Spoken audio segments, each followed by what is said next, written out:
मोहनारे RSS खंड सम्मेलन अनुष्ठित। गजपति जिला मोहनाठारे राष्ट्रीय स्वयंसेवक संघ पक्षरु खंड सम्मेलन आज संध्या 5टा समय अनुष्ठित हो जाइछि।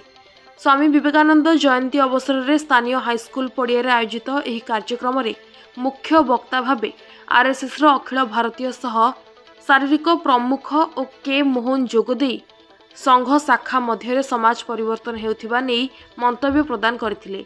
संघ शाखा मनुष्य तैयारी कारखाना होइथिबा बेले संघर स्वयंसेवक शाखा माध्यम रे पाउथिबा शिक्षा द्वारा समाज परिवर्तन पई प्रयास करुछंती बोली से कहिसंती। एही अवसर में मोहना ब्लॉक रो 75टी गाँव रु 346 जन स्वयंसेवक गणवेश परिधान करी घोषवाद्य सह स्थानीय सरस्वती शिशु विद्या मंदिर ठारू बाहरी नगर परिक्रमा पूर्वक हाईस्कल पड़िया ठारे पहुंचथिले।